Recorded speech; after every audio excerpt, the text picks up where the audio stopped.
Nova Guest List Podcast with Kieran McGuinness. The very best in indie, alternative and homegrown music from the seriously addictive Radio Nova. Yeah, that was For Those I Love. No Quiet is the song, and that's from the brand new album Carving the Stone, which came out a week or two ago, and I'm just loving the new album. So Dave Balfe is the man behind For Those I Love, and the new album is just kind of atmospheric, it's soulful, it's very personal, it's very political, and it's just a brilliant kind of follow-up to the debut.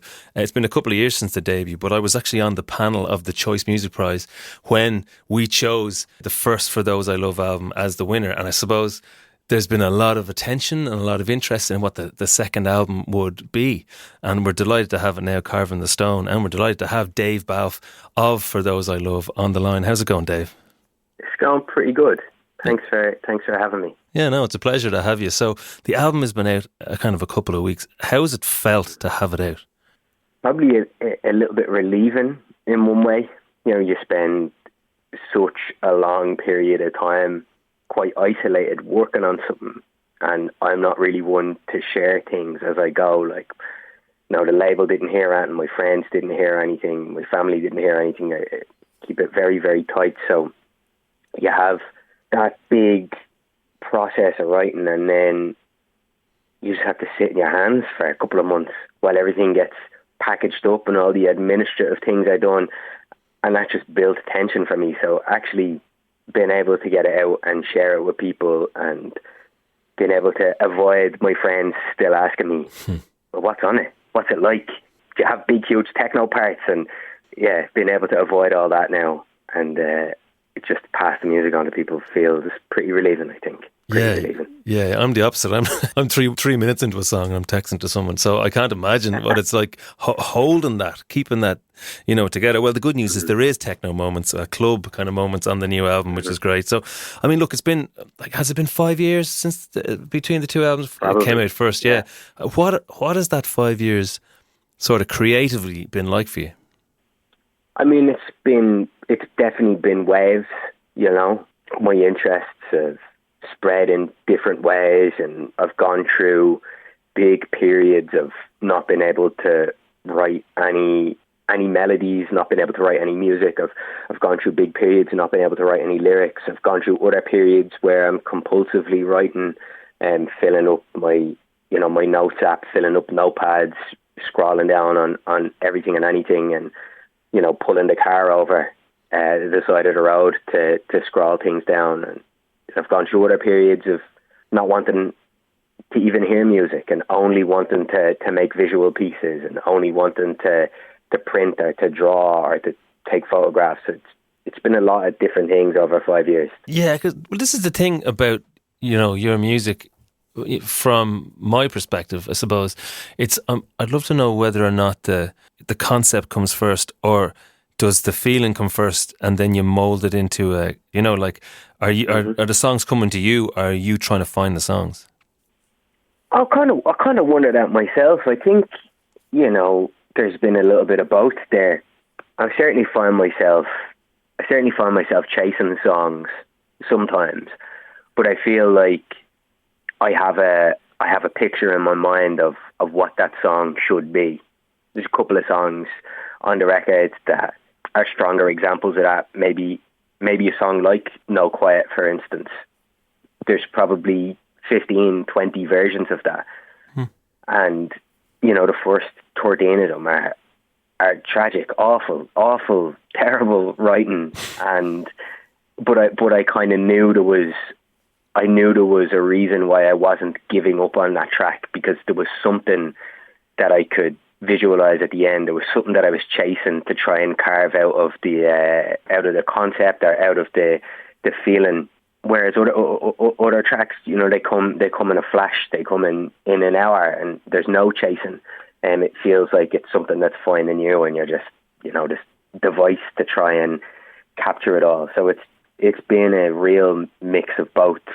But yeah, it hasn't been that luxurious at times. At times it has felt like been chasing the tail of songs around for 2 years at a time, you know. Yeah, no, sometimes it has to be that way. But I mean, you know, so the album, look, it's a great listen. It's really atmospheric. There's, like the first album, there's loads of brilliant samples. There's loads of brilliant kind of sounds in the background, kind of just indicating the way, you know, the mood is and all that kind of stuff. So, you know, one of the things I was thinking, it's so personal, but it's also, you know, society, you're looking at society, it's very observational all the way through, very political, but political with a small p, like, you know, it's political about people's lives.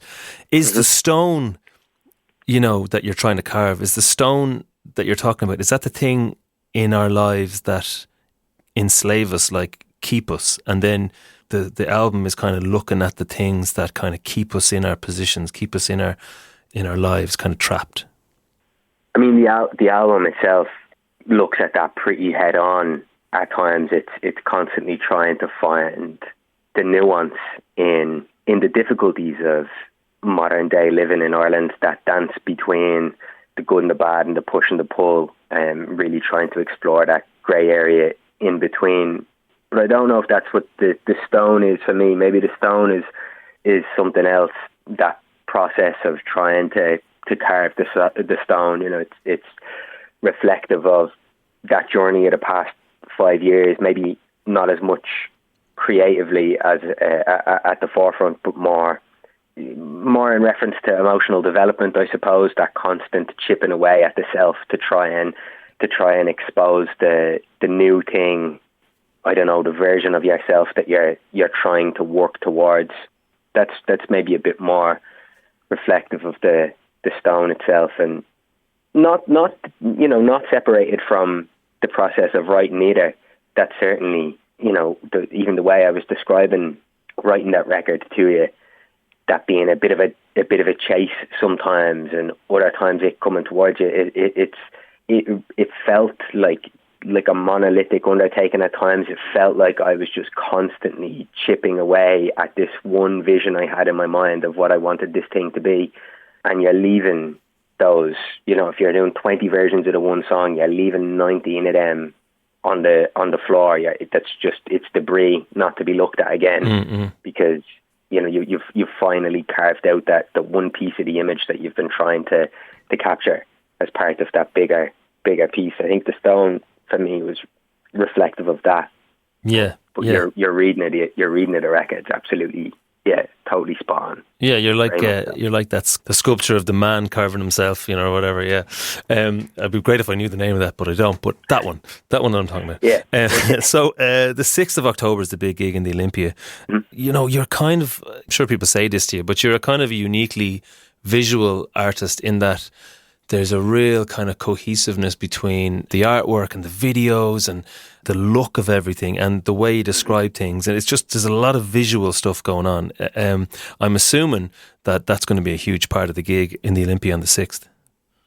I mean, to be honest, I'd love if I was the type of artist that wasn't also trying to tell a story visually, trying to express a narrative visually, because I'm constantly burying myself under work just relentlessly. But yeah, you know, the process of making the album was a very visual thing for me. I make a lot of drawings and diagrams and spreads of imagery when I'm writing, and the process of putting the show together for the Olympia as well is pretty heavily involved on the visual side. I do all of the visual work for the live shows as well, and I'm making the stage build, all the stage props and the live cameras and everything myself this time as well, which has been very super rewarding. You know, like you make the music or you make a piece of film. For me, then it ends up mostly existing digitally. So nice to work on something as part of this project where I have a physical thing at the end that can go on the stage and be part of that narrative, part of the story that I'm trying to tell over the course of an hour and 20 minutes for a live show. intense. I know what you mean. We did a gig at Christmas and we built all the props for the, it was a theatre show and we built all the props and I was nearly spent more time going, did you see there's a big huge thing over, did you see what he did there? You do end up being very proud of that as well. But look at congratulations on the album, Carving the Stone. It's absolutely fantastic. And coming out of the first album and I suppose the themes of that into this, I think is just such a fantastic development. So thanks so much for chatting to us today, Dave, and best of luck at the Olympia. It's going to be amazing. Thank you very much. I greatly appreciate it. It's very nice to talk. I enjoyed that a lot. A nice cup of tea there with me as well. Fantastic. That's what you want. Let's play Of the Sorrows, For Those I Love, from the brand new album. This is Radio Nova. The Nova Guest List Podcast with Kieran McGuinness. The very best in indie, alternative and homegrown music from the seriously addictive Radio Nova.